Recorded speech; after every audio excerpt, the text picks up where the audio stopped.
ایوب 23واں باب۔ تب ایوب نے جواب دیا، میری شکایت آج بھی تلخ ہے، میری مار میرے کراہنے سے بھی بھاری ہے۔ کاش کہ مجھے معلوم ہوتا کہ وہ مجھے کہاں مل سکتا ہے، تاکہ میں عین اس کی مسند تک پہنچ جاتا۔ میں اپنا معاملہ اس کے حضور پیش کرتا اور اپنا منہ دلیلوں سے بھر لیتا۔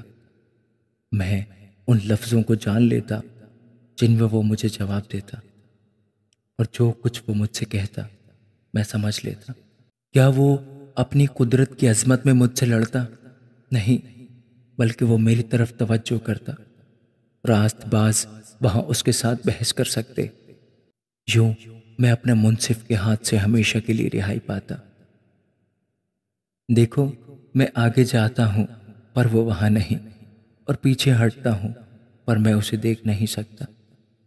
بائیں ہاتھ پھیرتا ہوں جب وہ کام کرتا ہے، پر وہ مجھے دکھائی نہیں دیتا۔ وہ دہنے ہاتھ کی طرف چھپ جاتا ہے، ایسا کہ میں اسے دیکھ نہیں سکتا، لیکن وہ اس راستہ کو جس پر میں چلتا ہوں جانتا ہے۔ وہ مجھے تالے گا تو میں سونے کی مانند نکل آؤں گا۔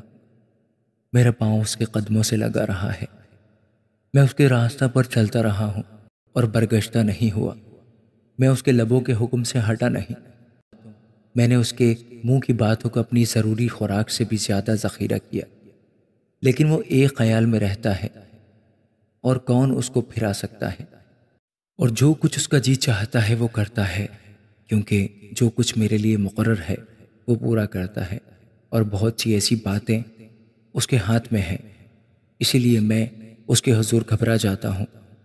میں جب سوچتا ہوں تو اس سے ڈر جاتا ہوں، کیونکہ خدا نے میرے دل کو بودا کر ڈالا ہے، اور قادر مطلق نے مجھ کو گھبرا دیا ہے، اس لیے کہ میں اس ظلمت سے پہلے کاٹ ڈالا نہ گیا، اور اس نے بڑی تاریکی کو میرے سامنے سے نہ چھپایا۔ آمین۔